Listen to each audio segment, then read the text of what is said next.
ഇത് മാടമ്പള്ളി തറവാട്. 100 വർഷങ്ങൾക്ക് മുമ്പ് മാടമ്പള്ളിയിലെ ബ്യൂട്ടീഷ്യനായിരുന്നു തമിഴത്തിയായ നാഗവല്ലി. ഓവർ മേക്കപ്പ് ചെയ്തെന്ന കാരണത്താൽ തറവാട്ടിലെ കാരണവർ നാഗവല്ലിയെ കൊലപ്പെടുത്തി. പുതിയ മേക്കപ്പ് പ്രോഡക്ട്സ് തേടി അലഞ്ഞ നാഗവല്ലിയെ മന്ത്രവാദി തെക്കിനിയിൽ ബന്ധിച്ചു. ശേഷം തറവാട്ടിൽ ആരും മേക്കപ്പ് സാധനങ്ങൾ വാങ്ങാറുമില്ല, ഉപയോഗിക്കാറുമില്ല.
ഇതാണോ നീ പറഞ്ഞ വട്ടി കേസ്? വല്ലാതെ വയലന്റ് ആകുന്നുണ്ട്. എന്തിനാ ഇങ്ങനെ അഴിച്ചു വിട്ടിരിക്കുന്നത്? പൂട്ടിയിടുന്നോ? അയ്യോ എടാ, നീ ഇതിപ്പോ എങ്ങനെ ഇവിടെ എത്തി? നിന്നെ ഒന്ന് കിട്ടാൻ വേണ്ടി ഞാൻ ഈ ലോകം മുഴുവൻ വിളിച്ചു. കിട്ടണമെന്നില്ല. ഞാനിപ്പോ മഹേന്ദ്ര ജാലത്തിൽ സ്പെഷ്യലൈസ് ചെയ്യാണ്. അമേരിക്കയിലൊക്കെ ഇപ്പോ അതിന് വലിയ സ്കോപ്പ്. അയ്യോ, എന്റെ ബാഗ് എന്ത് ചെയ്യേ? എന്റെ അമ്മച്ചി.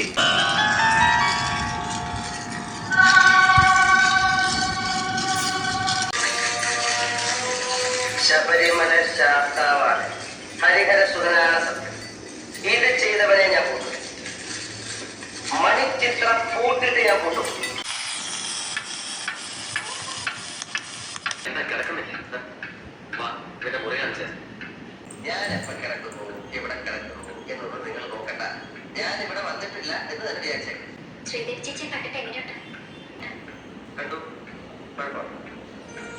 പക്ഷേ ഞാൻ അത്ര പ്രശ്നമൊന്നുമില്ല. പ്രൈമറി സ്റ്റേജ് നിങ്ങൾ പോയി കിടന്നോ. എന്തെങ്കിലും ആവശ്യമുണ്ടെങ്കിൽ വിളിക്കണം. Good night. Good night.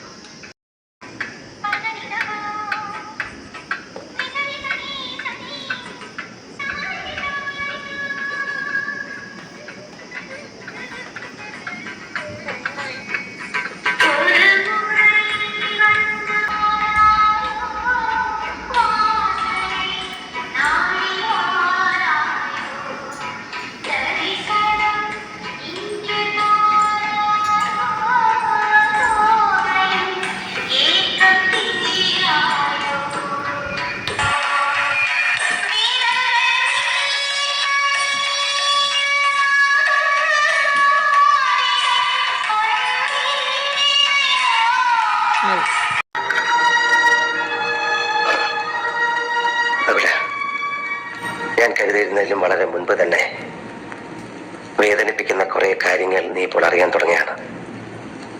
അങ്ങേയറ്റം ക്ഷമയോടെ നീ അത് കേൾക്കണം. ഒരു ദിവസം ഗംഗയുമായി ഞാൻ തെക്കിനിയിലെത്തിയത്. അവിടെ വെച്ച് ഗംഗയിൽ നിന്നും ഒരു പ്രത്യേക തരം സൈക്കിക് വൈബ്രേഷന്റെ അനുഭവം എനിക്ക് കിട്ടാൻ തുടങ്ങി. വേദനയോടെ ഞാൻ മനസ്സിലാക്കി, ഞാൻ അന്വേഷിച്ച് നടക്കുന്ന മാടമ്പള്ളിയിലെ യഥാർത്ഥ മനോരോഗി എന്റെ അടുത്ത് നിൽക്കുന്ന ഗംഗയാണ്. മാടമ്പള്ളിയിലെ മാനസിക രോഗി നീ വിചാരിക്കുന്ന പോലെ ശ്രീദേവിയല്ല. ആ രോഗി നിന്റെ ഗംഗയാണ്.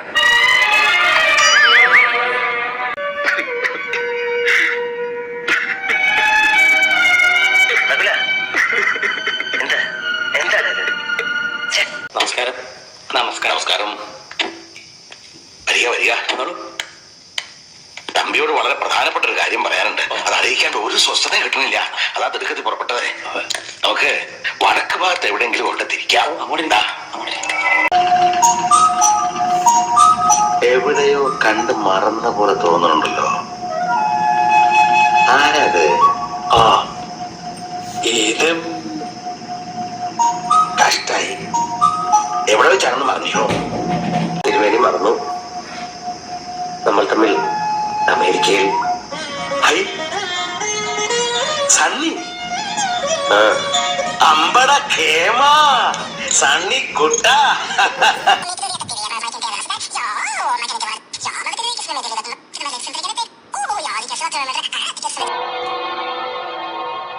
സൈക്കോസിന്റെ പല അവസ്ഥാന്തരങ്ങളും കേട്ടിട്ടുണ്ട്. പക്ഷെ ഇത്ര ഭയാനകമായ ഒരു പ്രശ്നം ഇത് ആദ്യ.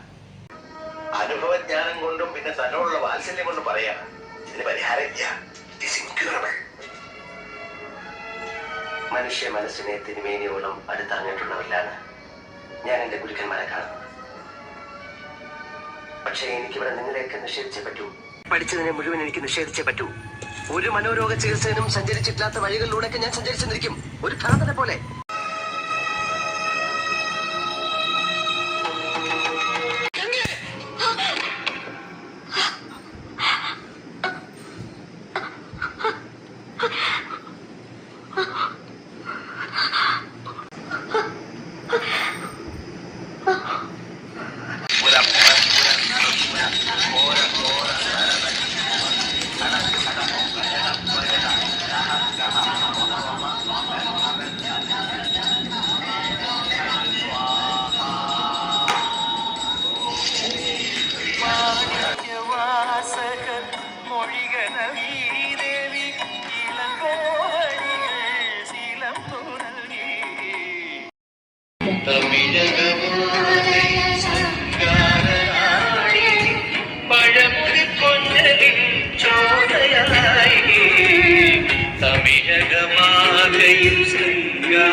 ആരാണ്?